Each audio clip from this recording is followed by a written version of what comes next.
In the early years of the Pacific War, when distance itself was a weapon and oceans defined the limits of power, Japan revealed an instrument that startled every navy that encountered it. The Type 93 torpedo entered service quietly, without ceremony, yet its specifications spoke with a force louder than any announcement. Fueled by compressed oxygen rather than air, it left no telltale wake. It ran farther, faster, and struck harder than anything afloat. In the darkness of the Pacific night, it was nearly invisible and nearly unstoppable. To Japanese planners, this weapon seemed to confirm a belief that had been forming for decades. The Imperial Navy, outnumbered in ships and industry, would compensate through technical brilliance and decisive strikes. The Type 93 promised exactly that. With a range exceeding 20,000 meters and a warhead powerful enough to break cruisers in half, it transformed destroyers into silent executioners.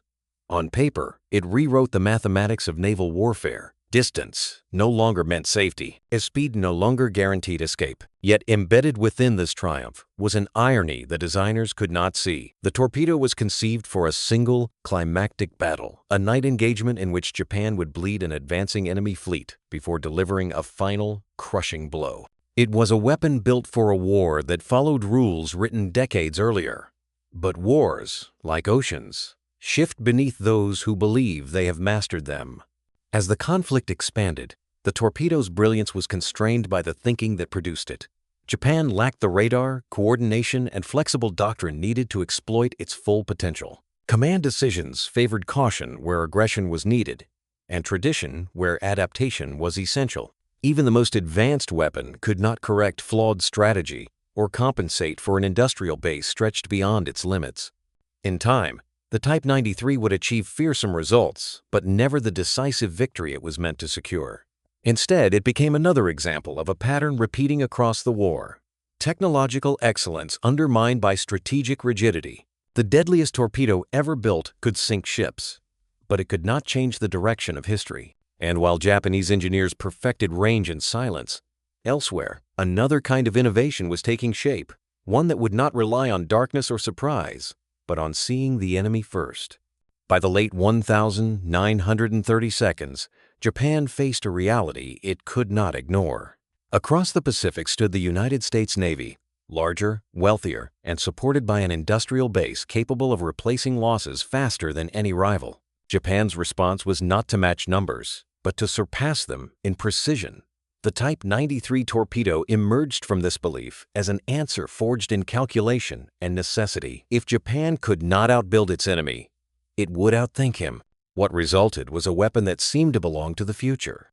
Powered by pure oxygen, the torpedo achieved speeds and ranges that defied existing naval assumptions. It could outrun escorting destroyers and strike capital ships from distances thought impossible. When it detonated, the explosion was not merely destructive, it was decisive. Hulls split, keels bent, and ships vanished in moments. Allied sailors, encountering it for the first time, struggled to understand what had struck them. There was no warning, no visible wake, only impact. Yet within this technical brilliance lay a narrowing of vision.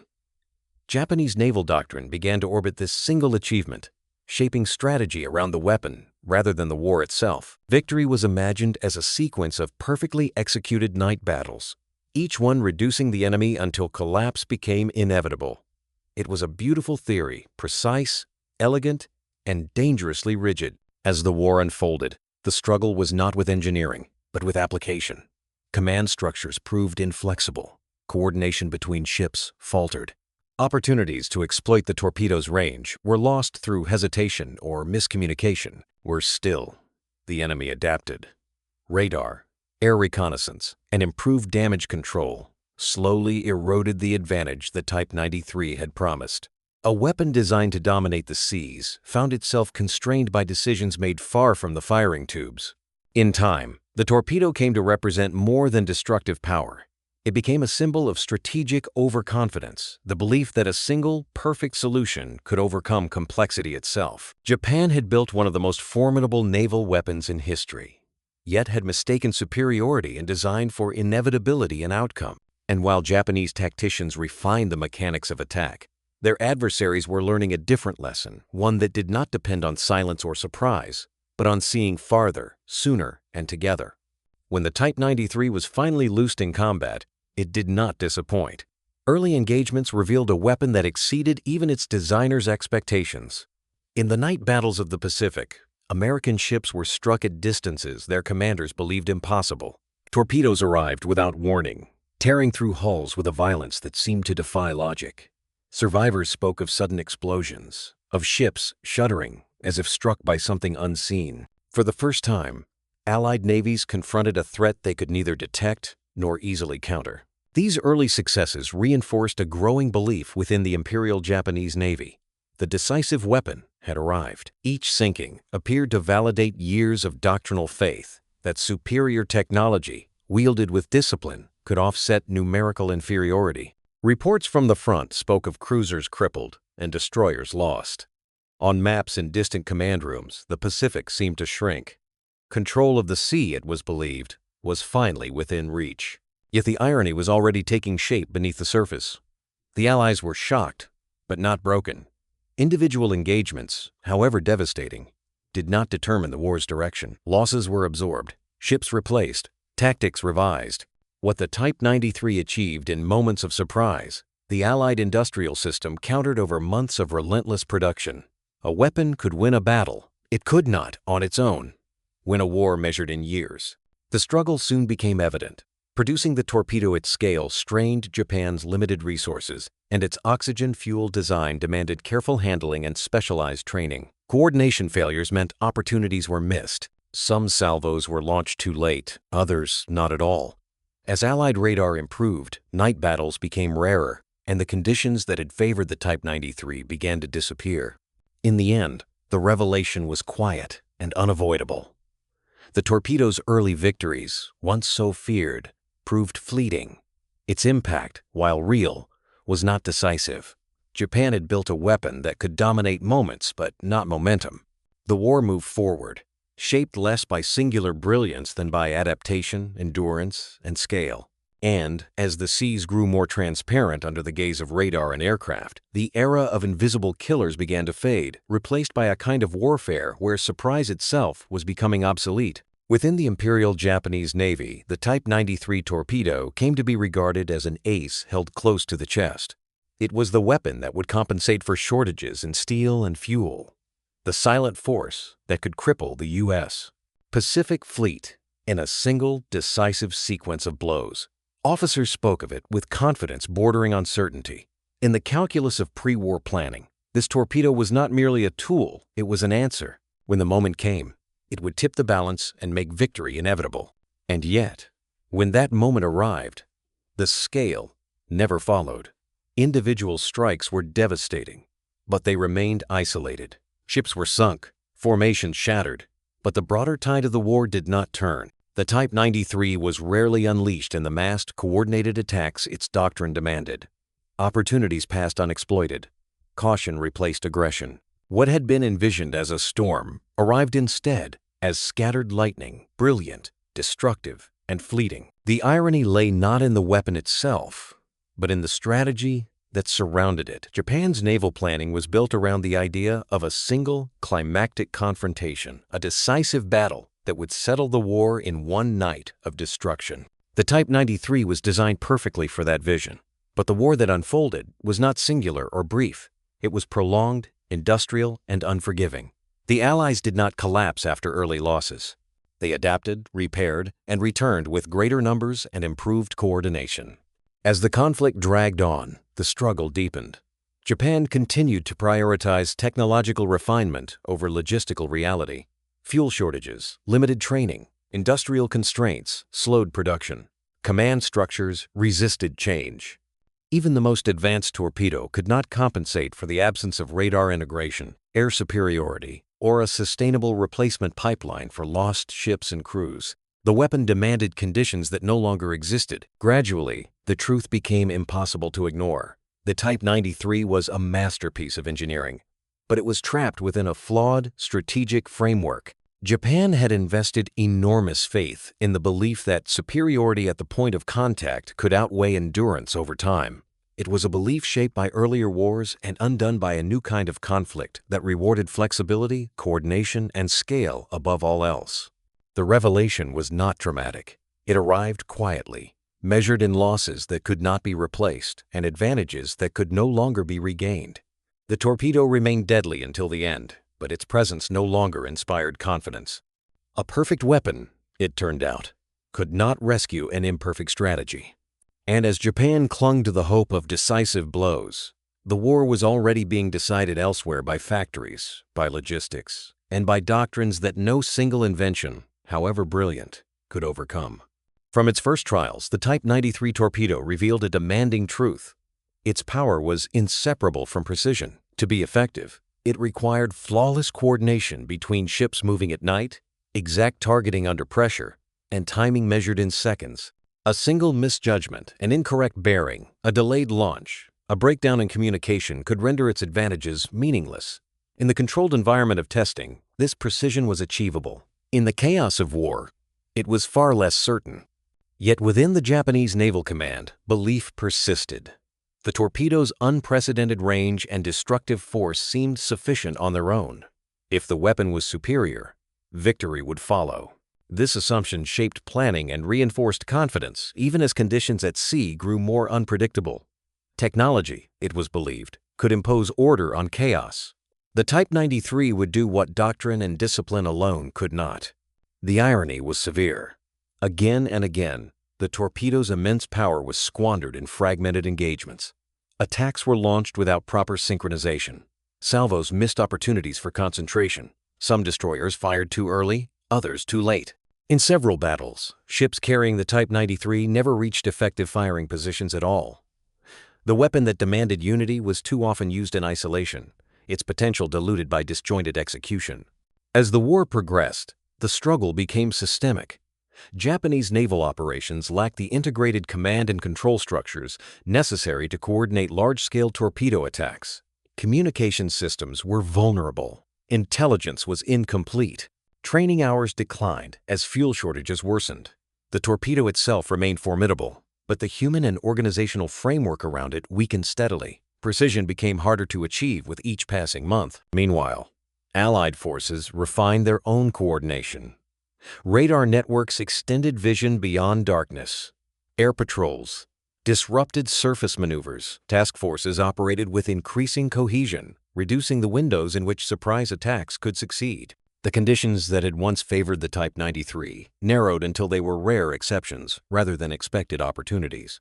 The revelation emerged slowly, without a single defining moment. Japan had built a weapon that required near perfection to be decisive, yet fought a war that offered fewer and fewer chances to achieve it. The torpedo could devastate when everything aligned, but alignment itself had become elusive. Technology had outpaced the system meant to employ it.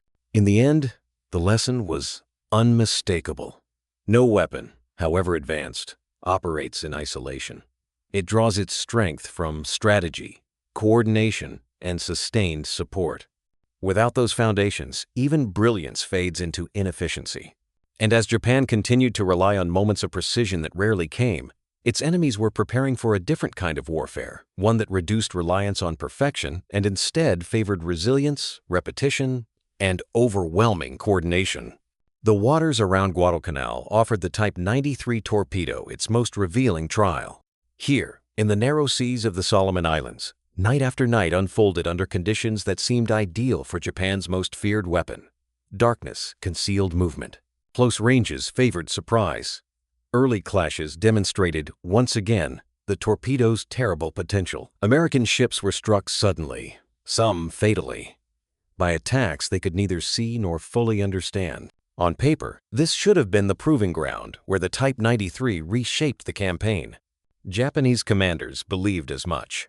Guadalcanal appeared to present the long-awaited opportunity to cripple the U.S. Navy through repeated night engagements. The torpedo, they believed, could bleed American forces faster than they could be reinforced. Each successful hit reinforced confidence that the decisive pattern was finally emerging. Yet belief alone could not impose order on the reality unfolding at sea. The irony was stark. While the torpedo's power was undeniable, its use was fragmented and inconsistent. Attacks were conducted piecemeal, often by isolated destroyer groups operating under intense pressure and limited information. Logistical constraints forced ships to withdraw, before opportunities could be exploited.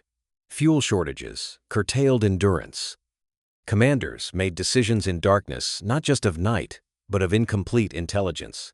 The weapon was present, but the conditions required to wield it decisively were not. As the campaign dragged on, the struggle became one of attrition rather than execution. Japan lacked the ability to sustain large, coordinated naval operations in the area. Reinforcements arrived late or not at all. Air superiority shifted. American radar increasingly disrupted the timing and positioning necessary for effective torpedo attacks. Each missed opportunity carried a cost not only in ships lost, but in momentum surrendered. The Type 93 continued to score successes, but they came without continuity. A cruiser sunk here, a destroyer damaged there, impressive in isolation, insufficient in aggregate. The campaign demanded persistence, supply, and coordination across weeks and months. Japan's naval doctrine, shaped around brief, decisive encounters, struggled to adapt to a grinding contest where advantages had to be renewed daily. The revelation emerged not through a single defeat, but through accumulation. Guadalcanal was decided less by singular weapons than by the ability to sustain pressure. The torpedo's brilliance, once so feared, became strategically marginal amid the larger forces at play: air power, logistics, and industrial replacement. What should have been a showcase became a study in limitation. By the time the campaign ended, the Type 93 remained lethal, but its promise had dimmed. It had not altered the course of Guadalcanal, nor the trajectory of the war. Its potential, once so vast, had been spent in moments rather than campaigns. And as the Pacific War moved on, the question lingered not of how powerful the weapon was, but of whether Japan would ever find the conditions needed to use it as it had imagined. As the Pacific War stretched beyond its opening shocks, the Type 93 torpedo continued to be deployed with lethal intent, but without a guiding vision equal to the conflict it inhabited. It was used as a tool, not as part of a system. Individual commanders relied on it to solve immediate tactical problems, yet no coherent plan existed to translate its successes into lasting advantage. The torpedo could destroy ships, but it could not define a campaign. Japan entered a prolonged war, armed with brilliance, yet without a framework to sustain it. The struggle was structural. Japanese naval doctrine had been shaped by the expectation of brevity, a belief that wars were decided quickly, by decisive encounters. The Type 93 fit this assumption perfectly. But as months turned into years, the absence of a long-term operational vision became increasingly evident.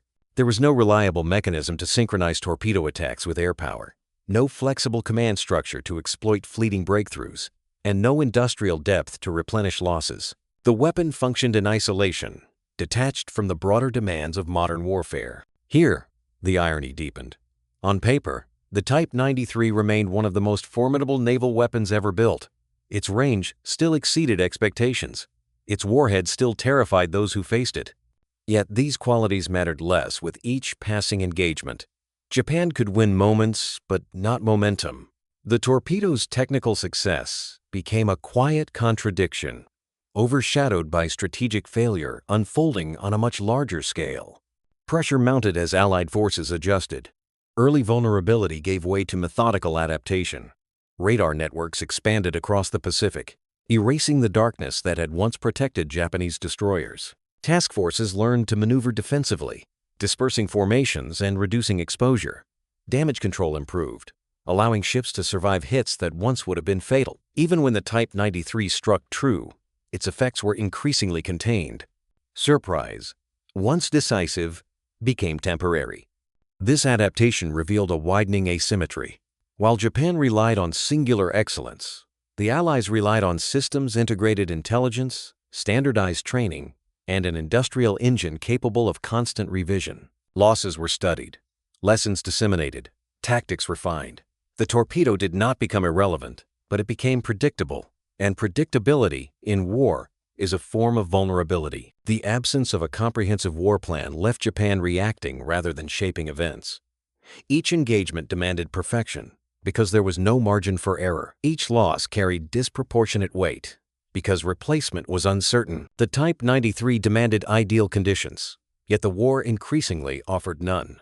What had once been an advantage became a burden, an expectation of decisive effect that reality refused to meet.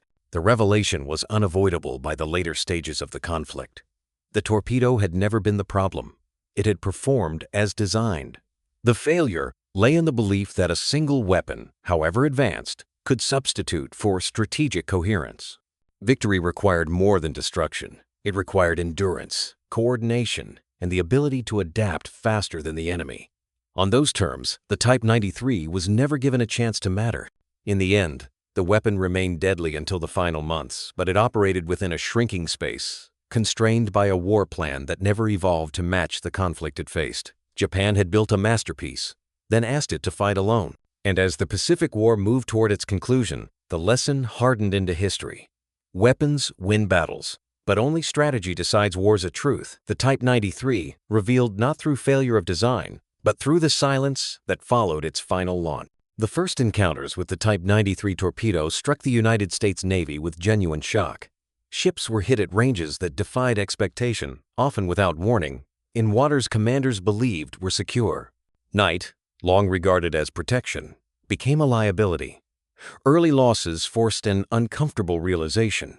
The assumptions that had governed naval warfare no longer applied. The enemy possessed a weapon that punished complacency and rewarded surprise. Yet shock did not harden into paralysis. It became a catalyst.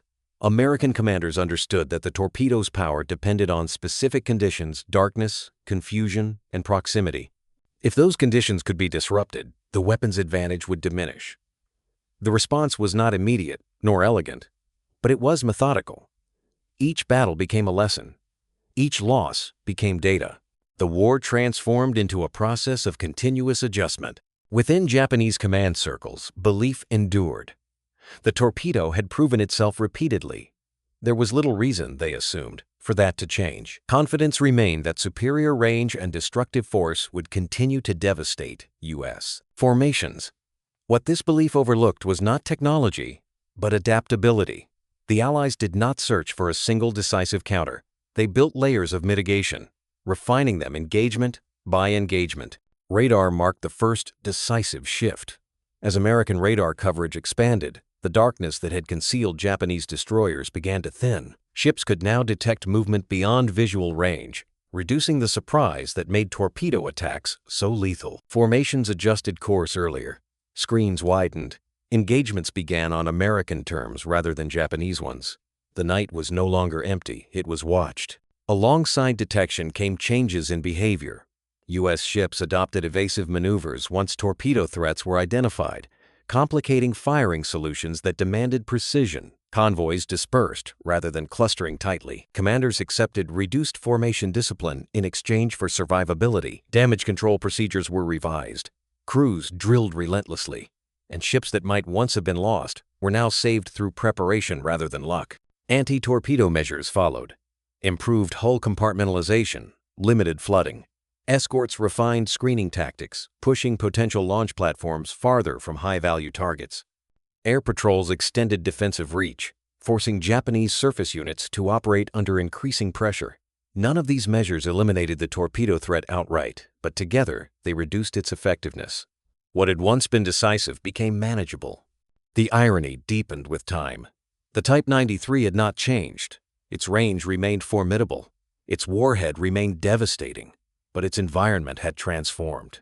Success now required near-perfect execution against an opponent who no longer offered predictable patterns. Each failed attack carried greater risk, as Japanese ships faced detection, interception, and retaliation. The weapon that once dictated engagements now struggled to find conditions where it could dominate. This struggle revealed a broader truth about the war itself. The Allies possessed not just resources, but systems designed to learn.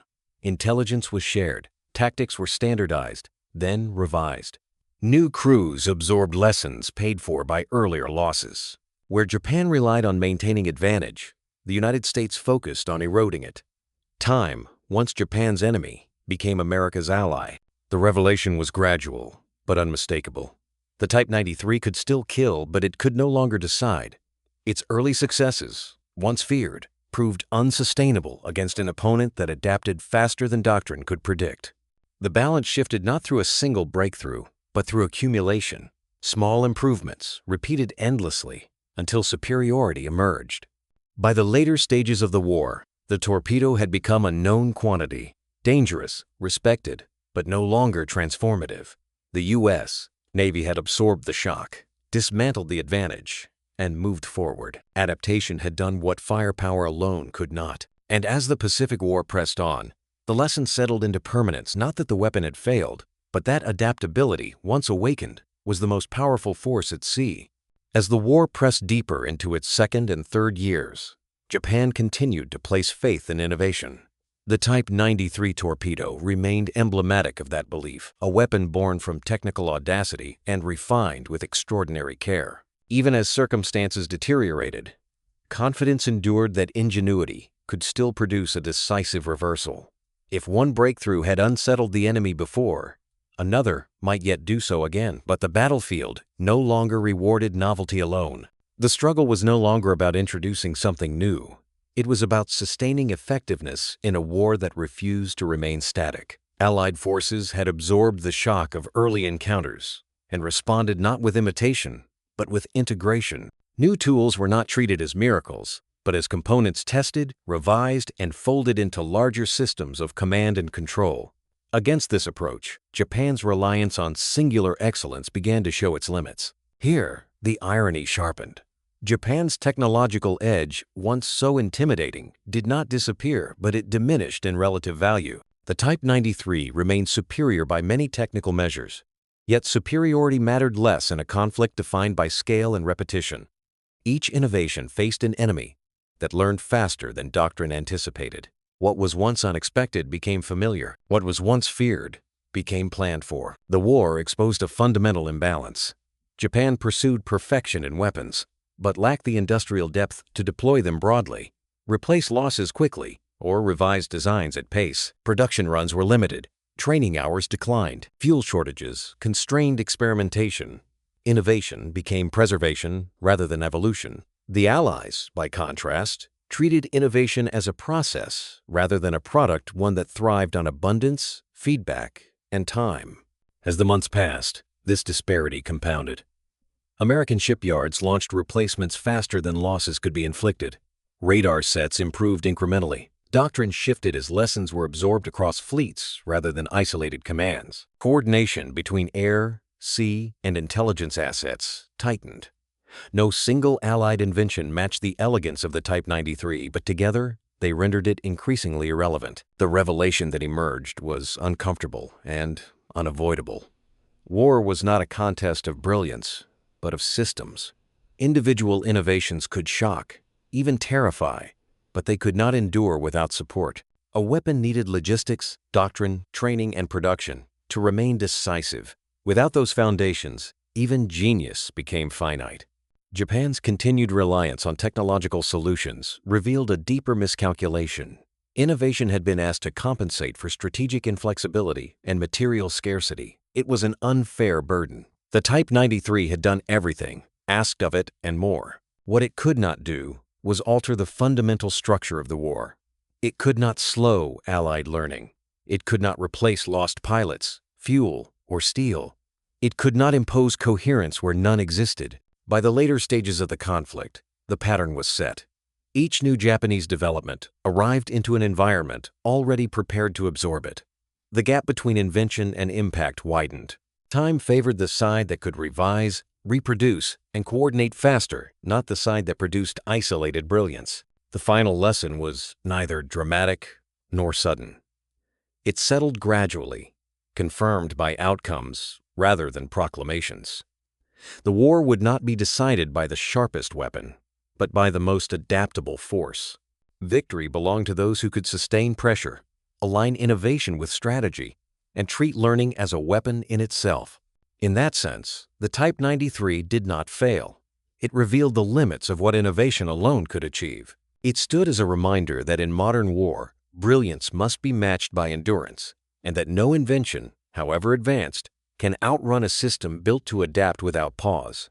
By 1944, the balance of the Pacific War had shifted in ways few Japanese planners had anticipated. The Type 93 torpedo, once feared as the deadliest weapon afloat, now operated in an environment increasingly hostile to its strengths.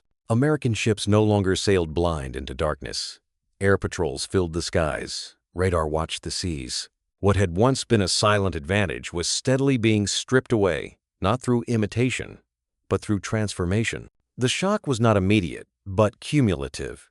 Japanese destroyers still carried the torpedo, still trained for its use, still believed in its destructive potential. Yet opportunities to employ it effectively had grown scarce. Night surface battles, the arena for which the weapon had been designed, were becoming rare. When they did occur, they unfolded under conditions shaped by American detection and coordination. The Type 93 could still kill, but it could no longer dominate. The irony was unmistakable. What had once been the most advanced naval torpedo in the world now faced a network of countermeasures that reduced its relevance. Radar-directed gunfire disrupted attack runs before torpedoes could be launched. Air superiority forced Japanese surface forces to operate defensively, limiting maneuver and endurance. Improved American formation tactics minimized exposure. The torpedo's range, once decisive, now mattered less than the ability to survive long enough to use it. This moment marked a turning point not in the weapon's design, but in the strategy that had elevated it. Japan had relied on the Type 93 as a game-changer, a technological equalizer that could offset disadvantages in numbers and production. That reliance had shaped doctrine, planning, and expectations. But by 1944, the war had outgrown that assumption. Victory was no longer determined by singular encounters, but by sustained operations conducted across vast distances, supported by logistics Japan could no longer match. American naval power, by contrast, was entering its most decisive phase. New ships arrived faster than losses could be inflicted. Task forces operated as integrated systems, combining surface units, air power, and intelligence into a coherent whole. Technological advancements were not treated as final answers, but as iterative improvements refined continuously and deployed at scale. The torpedo threat was accounted for, planned against, and increasingly neutralized. For Japanese crews, the decline was felt in subtle ways. Missions grew more constrained. Engagements became defensive rather than opportunistic. Fuel shortages, limited training and deployment. The Type 93 remained aboard ship, but it was no longer central to operational planning. Its presence offered reassurance, not resolution. A weapon designed to seize initiative now waited for circumstances that rarely arrived. The revelation that followed was stark.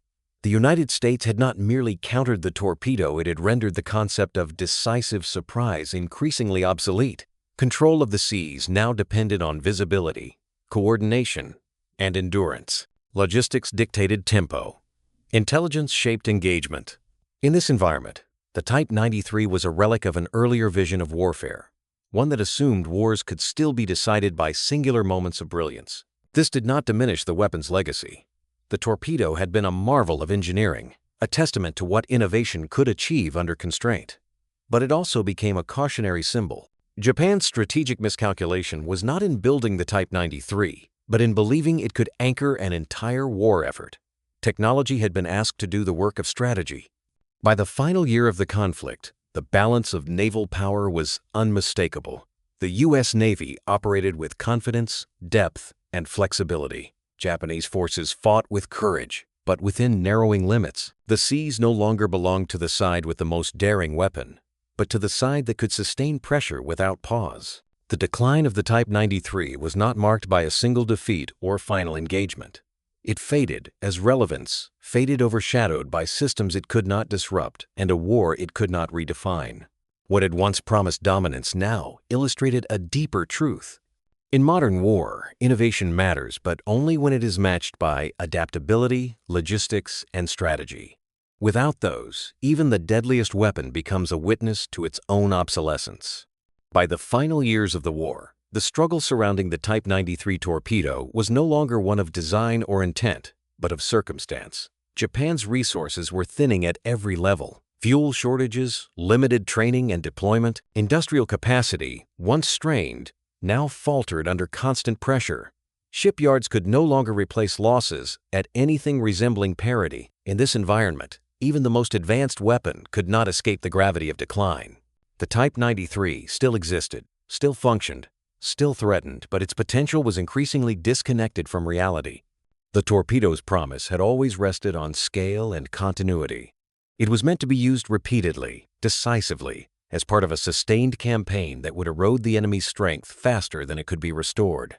That campaign never materialized. As Japan's situation worsened, deployments became fewer, engagements more cautious, opportunities rarer. The weapon that required repeated application to shape outcomes was now rationed by circumstance rather than strategy. Here, the irony settled heavily. The Type 93 had been conceived as a tide turner, a means of overcoming material disadvantage through technical superiority. Yet as the war dragged on, that very disadvantage grew overwhelming. Losses mounted faster than they could be replaced. Skilled crews were irreplaceable. Each destroyer sunk carried with it not just steel, but experience. The torpedo's power remained theoretical when the platforms meant to deliver it were no longer available in sufficient number. A quiet turning point emerged, not marked by a single battle, but by accumulation. Japan's inability to sustain operations changed the role of the weapon entirely. The Type 93 could no longer be relied upon to carry the war effort forward. It became reactive rather than decisive, used when circumstances allowed rather than shaping those circumstances itself. Strategic initiative had slipped away, and with it, the conditions under which the torpedo had once thrived. The United States, meanwhile, operated under different constraints. Losses were painful, but replaceable. Production expanded even as demands increased. Lessons learned were implemented across fleets, not isolated commands. Time amplified American strength while eroding Japan's. In such an imbalance, the impact of any single weapon, no matter how advanced, was inevitably diluted. The war had become a contest of endurance, and endurance favored the side that could replenish faster than it could be struck. The revelation that followed was not dramatic, but it was definitive. The Type 93 had never failed in its technical purpose. It performed as designed, often with lethal effectiveness. What failed was the context in which it was meant to operate. Innovation alone could not compensate for dwindling resources, fragmented strategy, and an enemy that learned faster than losses accumulated. The torpedo's promise dissolved not through obsolescence, but through isolation. By the later stages of the conflict, the weapon took on a different meaning. It no longer symbolized impending victory, but unrealized potential. It stood as evidence of what might have been possible under different conditions: greater coordination, stronger logistics, a strategy aligned with the realities of modern war. Instead, it became a reminder of how narrow margins had become and how unforgiving prolonged conflict could be. The measured impact of the Type 93 is therefore found not in statistics alone, but in contrast. It highlights the gap between invention and outcome, between brilliance and sustainability. Japan had created one of the most formidable torpedoes ever launched, yet lacked the capacity to translate that achievement into lasting advantage. The weapon's legacy was shaped less by what it destroyed than by what it could not change. In the end, the Type 93 did not decide the war, nor could it. It became a symbol of ambition constrained by reality, of innovation burdened with expectations it was never meant to bear alone. Its story is not one of failure, but of limits. And as the Pacific War drew toward its conclusion, that lesson echoed beyond a single weapon. That victory is rarely delivered by invention itself, but by the ability to sustain, adapt, and align invention with the long demands of war. By the final year of the war, the shock no longer came from surprise, but from inevitability. Japan's defeat was drawing closer with each passing month, measured not only in lost territory, but in shrinking options. Fuel was scarce. Crews were fewer. Ships sailed, knowing they might not return.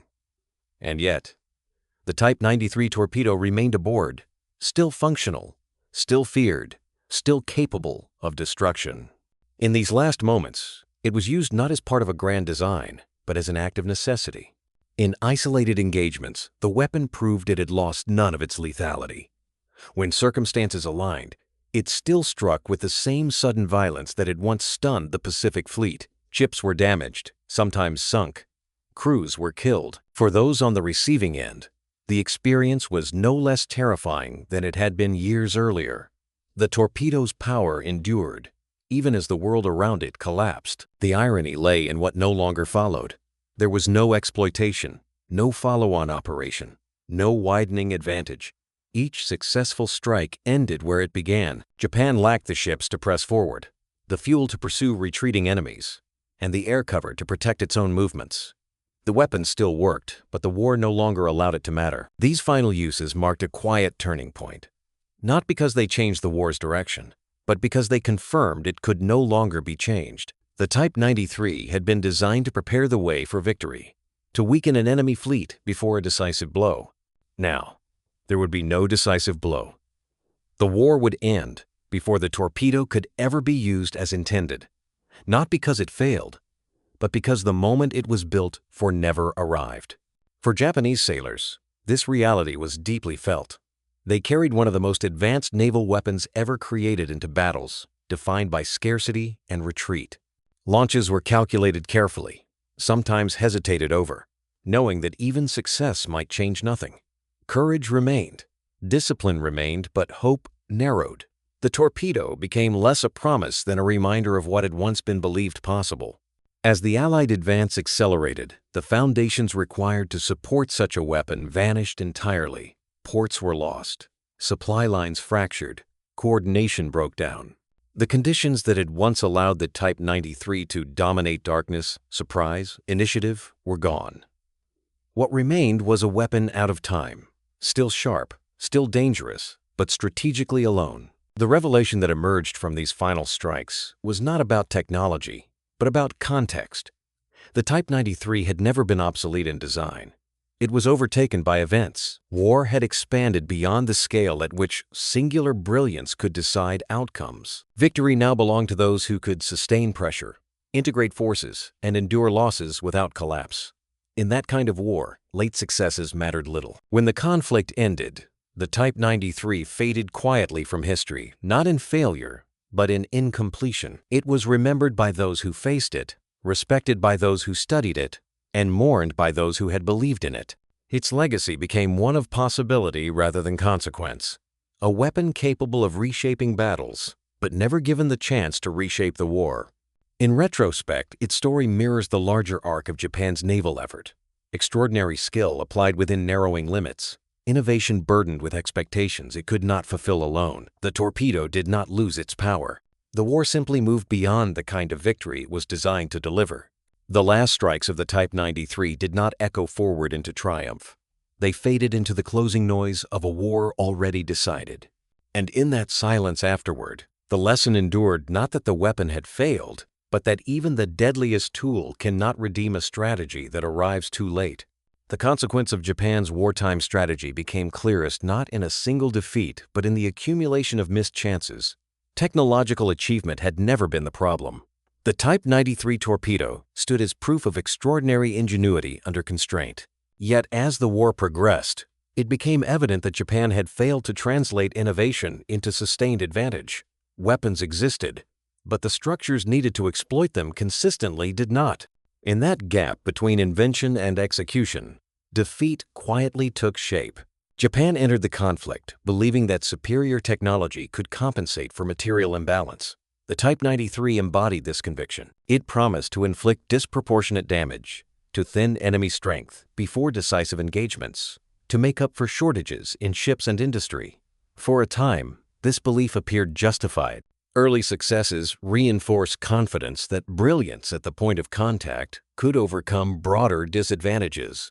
But confidence hardened into dependence. The irony was severe. Despite building one of the deadliest torpedoes ever designed, Japan struggled to use it effectively at scale. Strategic mismanagement blunted its impact. Doctrine remained rigid as circumstances changed. Command structures resisted adaptation. Logistics failed to keep pace with ambition. The weapon demanded coordination, endurance, and repetition, yet the system surrounding it could not consistently provide those conditions. As losses mounted, reliance on technological edge became more pronounced rather than less. Each new setback intensified faith that the next engagement, the next perfectly executed strike, would restore balance. But war does not reward faith alone. It rewards systems that learn, adjust, and persist. Japan's strategy increasingly asked its weapons to do the work of planning, asking innovation to compensate for shortages in fuel, intelligence, and production. It was an impossible burden. The Allied approach stood in stark contrast. Technology was not treated as salvation, but as one component within a larger framework. Radar, Air power, logistics, and training evolved together. Losses were analyzed, not mythologized. Adaptation was institutional rather than individual. Over time, this difference proved decisive. Japan's technological edge narrowed not because it vanished, but because it was isolated. The revelation that emerged was sobering. Over-reliance on a single technological advantage had distorted strategic thinking. The Type 93 was expected to deliver outcomes that only sustained coordination and industrial depth could achieve. When those foundations eroded, the weapon's effectiveness diminished regardless of its design. Japan had mistaken potential for inevitability. By the later stages of the war, the cost of this miscalculation was fully apparent. Ships were too few to concentrate power. Crews were too inexperienced to execute complex operations under pressure. Fuel shortages curtailed training and initiative. Even successful attacks failed to alter the broader balance. The torpedo could still kill, but it could not recover lost ground, replace sunk ships, or restore initiative. This was the true price of over-reliance. Not the failure of technology, but the narrowing of strategic imagination. Innovation had become a substitute for adaptability rather than a partner to it. The war demanded flexibility, integration, and endurance. Japan offered precision, courage, and brilliance often in isolation. In retrospect, the tragedy lies not in what Japan built, but in what it asked those creations to accomplish alone. The Type 93 did not fail its designers. It fulfilled their vision with remarkable consistency. What failed was the belief that any single advantage, however lethal, could carry a nation through a modern, industrial war without the support of coherent strategy. The lesson endures beyond the Pacific War.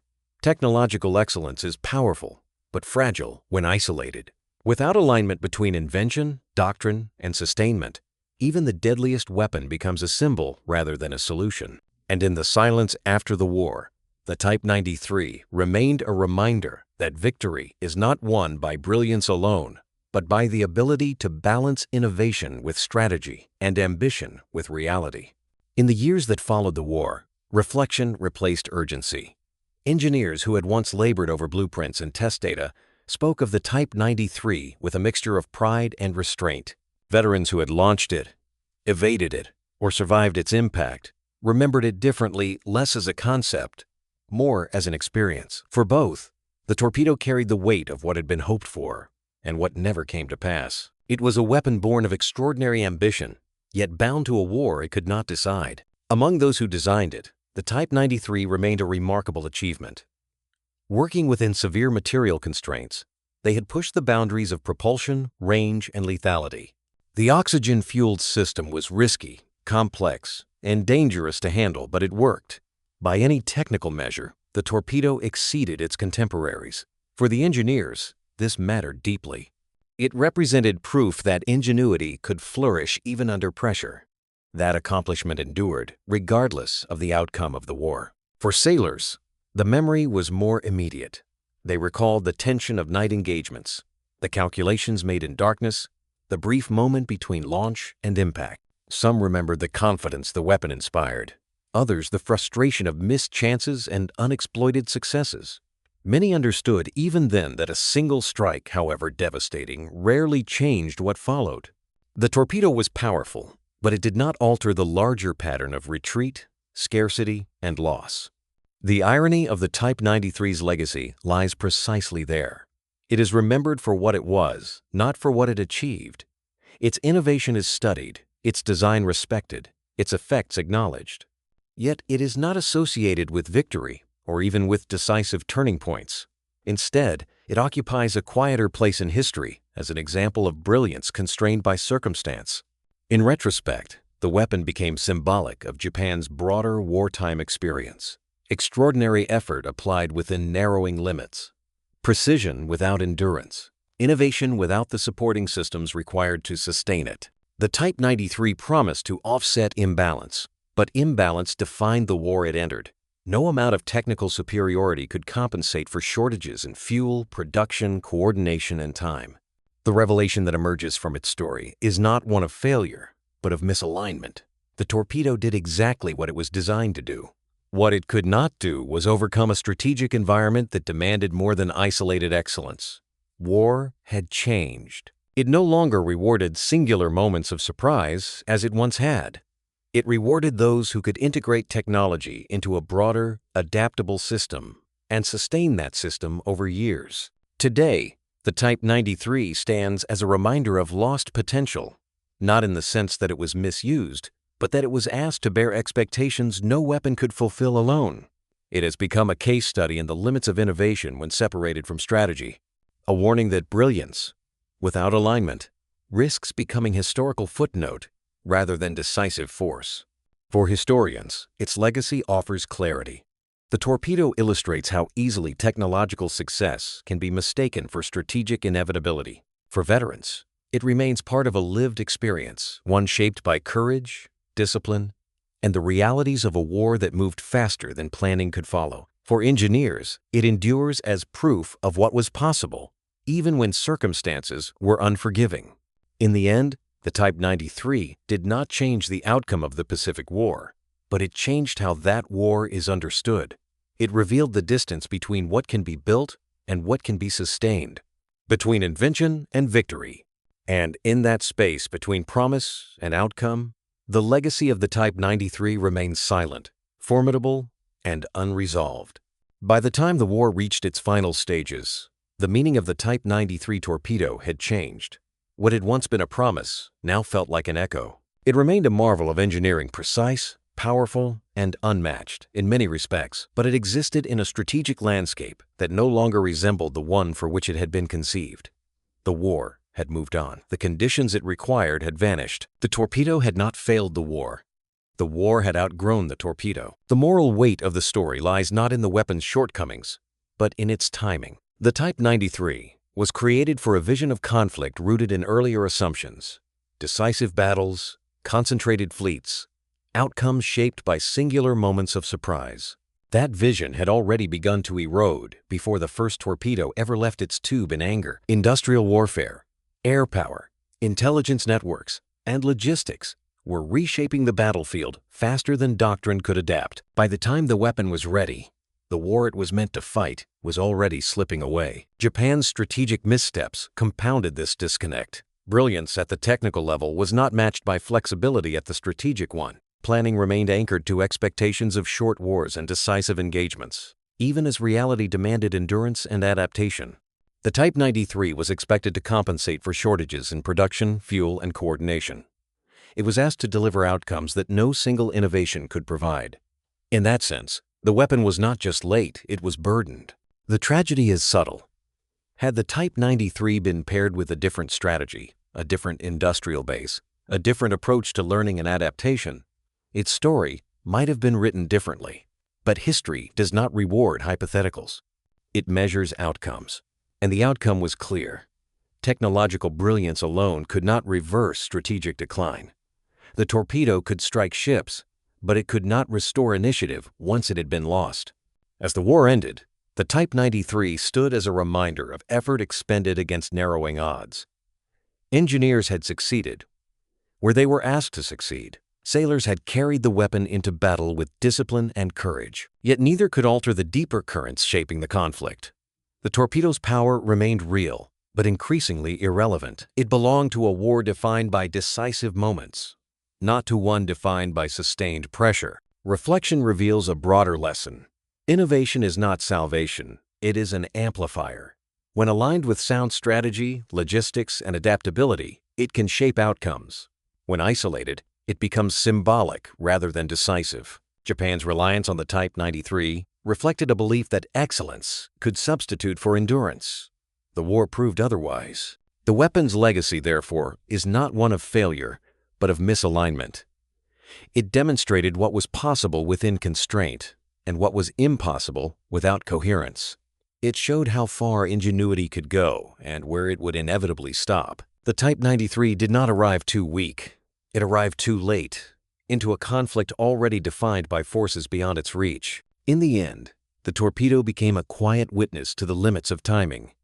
It was sharp when the battle required breadth, precise when the war required scale, deadly when the outcome required sustainability. Its story closes not with explosion, but with understanding. The Type 93 torpedo was a marvel of design, but it was created for a war that had already been lost. A torpedo that could have changed the Pacific but never had the chance.